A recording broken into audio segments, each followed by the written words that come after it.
Episode 185 challenge accepted.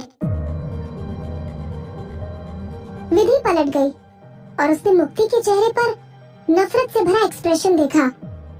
मुक्ति? उसने शांति से आवाज लगाई। तो क्या ऐसा नहीं है? मुक्ति ने बड़ी मासूमियत से कहा। उसकी मुस्कुराहट में उसकी कड़वाहट साफ झलक रही थी। हाँ विदुषी, तुम तो काफी समय से मिस्टर भाटिया को डेट कर रही हो, है ना? तो फिर तुमने आरव को क्यों बहकाया? मैं तुमसे विनती करती हूँ, उसे छोड़ दो। मैं आरव को तुम्हारे लिए दुखी होता हुआ नहीं देख सकती हूँ। उसने ये सब कहते हुए अपनी आवाज नीची नहीं की थी। उसकी आवाज काफी तेज थी क्योंकि वो उसकी इंसल्ट करना चाहती थी। उसकी तेज आवाज की वजह से वहाँ मौजूद कई लोगों ने उसकी बात सुनी और उन्हें देखने के लिए पलट गए। किसने सोचा था कि विदुषी इस तरह की लड़की निकलेगी? कुछ लोगों ने धीमी आवाज में बात करनी शुरू कर दी थी। क्या जो भी अमीर आदमी उसके रास्ते से गुजरेगा वो हर उस अमीर आदमी को बहका लेगी, शायद ये देखने के लिए कि उसे कौन मिल सकता है। हो सकता है कि ऐसा ही हो।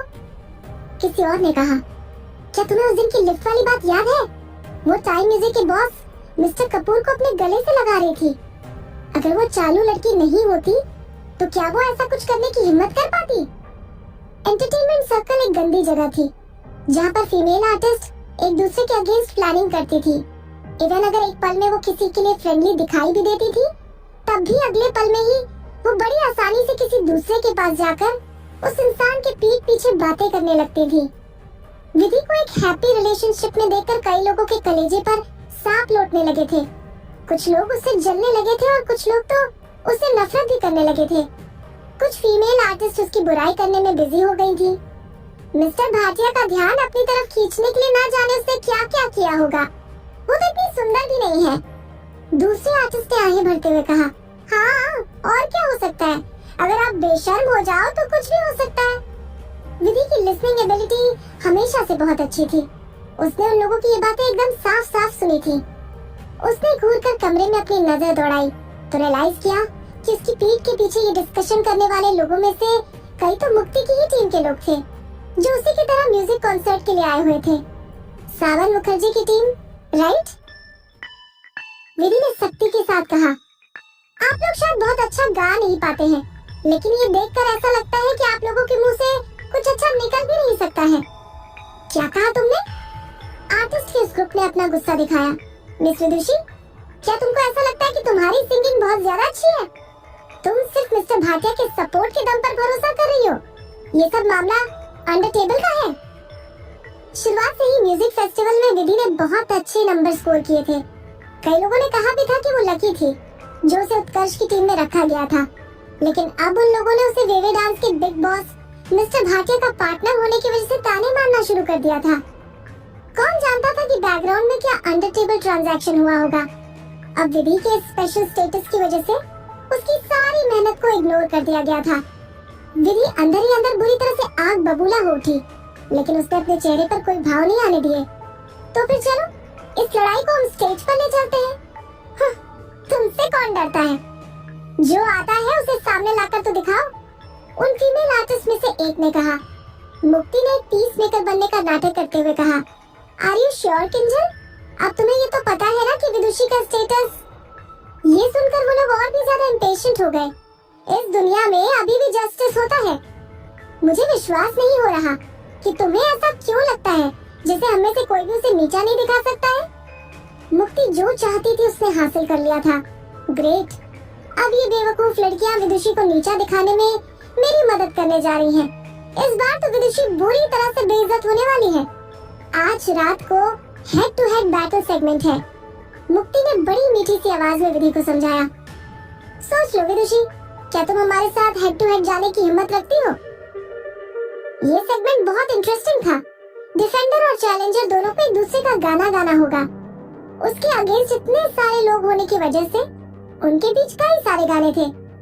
दूसरी तरफ विदुषी ने अपने डेब्यू के बाद से केवल 2 ही गाने रिलीज किए थे, तो देखा जाए तो उन सभी के लिए विदुषी के 2 गाने सीखना काफी आसान था। लेकिन विदुषी को उन सभी के सारे गाने सीखने होंगे। इतना कम समय होने की वजह से उनके लिए ऐसे गानों को चुनना काफी आसान होगा जिन्हें वो नहीं जानती थी। ऐसे में वो स्टेज पर खुद को ही बेवकूफ साबित कर देगी। ये सोचते ही मुक्ति के चेहरे पर एक खिली हुई मुस्कुराहट आ गई। विधि ने सिर्फ इतना कहकर जवाब दिया, जरूर। उन्होंने ज्यादा कुछ नहीं कहा और मुक्ति भी फीमेल आर्टिस्ट के ग्रुप के साथ वहां से चली गई। विधि भी उत्कर्ष को ढूंढने के लिए चली गई। मैं आज आपकी हेड टू हेड बैटल के लिए फर्स्ट कंटेंडर बनना चाहती हूँ। शुरुआत में उसे सिक्स्थ कंटेंडर के तौर पर चुना गया था, क्योंकि पहले कुछ राउंड में जसविंदर सिंह जैसे ए लिस्टर्स को भेजा जा रहा था। पहले कुछ राउंड्स में काफी टैलेंटेड सिंगर्स थे और ये अभी भी सोचने की बात थी कि क्या वो उनके अगेंस्ट खड़ी होने के लायक है। हालांकि उसने मुक्ति और कंपनी को सबक सिखाने का मन बना लिया था। इसके लिए उसे फर्स्ट कंटेंडर बनने की जरूरत थी। वो चाहती थी कि वो आखिरी तक फाइट करे और उन सभी को खुद से हरा दे। विधि हमेशा से ऐसी ही थी। आमतौर पर वो किसी भी चीज के लिए कभी भी रिएक्ट नहीं करती थी, लेकिन अगर वो जवाब देना चाहती थी तो अपनी पूरी ताकत लगा देती थी। उत्कर्ष ने उसे देखने के लिए अपनी आंखें उठाई और धीरे से मुस्कुरा दिया। मुझे इस बात की उम्मीद नहीं थी कि तुम मुझे ढूंढने आओगी। जब से उसने तेरा मुझसे है गाया था, तब से उन्हें अकेले में बात करने का मौका ही नहीं मिला था। हर किसी ने सोचा था कि इस गाने के सेकंड हाफ के लिरिक्स उसे उत्कर्ष ने ही दिए थे, लेकिन वो दोनों जानते थे कि ऐसा बिल्कुल नहीं था। मैंने पिछली बार तुम्हें सचमुच में एक बहुत इंपॉर्टेंट चीज के लिए कवर करने में मदद की थी, उत्कर्ष ने कहा, और आज तुम मुझसे एक बार फिर एक और फेवर करने के लिए कह रही हो। विदुषी, तो फिर इसके बदले में क्या तुम मेरे लिए कुछ कर सकती हो? उसकी पिछली जिंदगी में वो उसे उसके निकनेम से बुलाया करता था। उसकी आवाज एकदम सॉफ्ट, नॉस्टैल्जिक थी। जब म्यूजिक फेस्टिवल खत्म हो जाएगा तो क्या मैं तुम्हें एक ड्रिंक के लिए इनवाइट कर सकता हूँ? हम कुछ देर तक बैठकर बातें करेंगे। ऐसी कई चीजें थी जो वो उसके साथ वेरीफाई करना चाहता था। विधि उसकी बात सुनकर दंग रह गई। रिसेंटली बहुत सी बातें हुई थी। उस दिन अपना गाना खत्म करने के बाद आरव ने उसे लिफ्ट में ढकेल दिया था। फिर मोहित उसे खींचकर अपने साथ ले गया था और बाद में उसके साथ विधि के कई झगड़े हुए। फिर उनका पैचअप हुआ और पब्लिक के सामने उन्होंने अपने रिश्ते का अनाउंसमेंट कर दिया। वो तो बिल्कुल भूल गई थी कि तेरा मुझसे के सेकंड हाफ को गाने की वजह से वो बहुत खास बन गई थी और वो उत्कर्ष के लिए एक अच्छी एक्सप्लेनेशन के साथ आना भूल गई थी। उसके चेहरे पर आश्चर्य का भाव भी उसके अतीत की तरह ही दिख रहा था, जिससे उत्कर्ष के चेहरे पर चाहत सी नजर आने लगी थी। काफी देर बाद विधि अपने ख्यालों से बाहर आई तो उसने जवाब दिया, मैं ड्रिंक नहीं करती। वो पहले से इतना गिल्टी फील कर रही थी। अब वो उसके साथ ड्रिंक्स लेकर कोई बात नहीं करने वाली थी। फिर इसके बजाय हम जूस पी सकते हैं। तो मुझे मना तो नहीं कर रही हो, है ना? उत्कर्ष ने अपनी आवाज धीमी की और कहा, विदुषी, क्या तुम श्योर हो कि तुम मुझसे बात नहीं करोगी? आरव अभी भी तेरा मुझसे के तुम्हारे वर्जन पर झूम रहा है। क्या तुमको लगता है कि मोहित ने दूसरे दिन तुम्हें बचा लिया था? अगर आरव को ये पता लग जाए कि मैंने उस गाने के सेकंड हाफ के लिरिक्स तुमको नहीं दिए हैं। विधि सोचते ही कांप उठी। उत्कर्ष ने कहा, कम से कम हमें अपनी इस कहानी को सही कर लेना चाहिए। उसने उत्कर्ष की तरफ देखा और ये पता लगाने की कोशिश करने लगी कि वो कितना जानता था। क्या ये कोइंसिडेंस था या वो उसको टेस्ट करने की कोशिश कर रहा था, या फिर कहीं वो उसकी असली पहचान जान गया था? वो कुछ भी डिसाइड नहीं कर पाई। तुम्हें पता होना चाहिए कि तुम्हें कभी चोट नहीं पहुंचाऊंगा, उत्कर्ष ने बहुत सिंसियरली कहा। ठीक ही तो है, वो उसे कैसे चोट पहुंचा सकता है? उसकी पिछली जिंदगी में जब पूरी दुनिया उसके अगेंस्ट हो गई थी, तब सिर्फ उत्कर्ष ही तो था जो उसकी तरफ था। सिर्फ वही एक ऐसा इंसान था जिसका दिल उसकी मौत से टूट गया था। उसने आखिर में अपना सर हिलाया और कहा, ठीक है, चलिए म्यूजिक फेस्टिवल के बाद बात करते हैं। हो सकता है कि उसे उसकी पहचान के बारे में कुछ भी पता ना हो।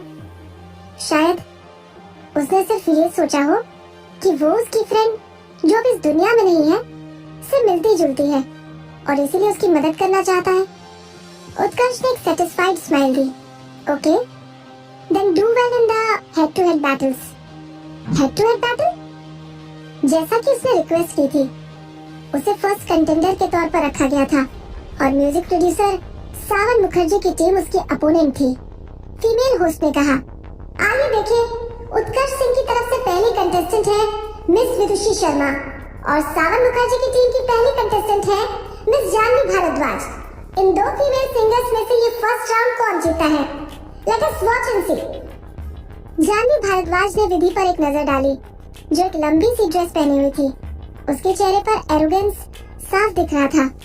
वो जानती थी कि विदुषी के दोनों गाने कैसे गाने हैं। जानवी ने 10 साल से भी ज्यादा पहले डेब्यू किया था। उसने भी करीब करीब लेट दीवा विधि के डेब्यू के आसपास ही अपने करियर की शुरुआत की थी, और उसे पूरा विश्वास था कि उसके पहले के सारे गाने इस 17-18 साल की लड़की के लिए अननोन होंगे। तो विदुषी जीतना चाहती थी। Dream on.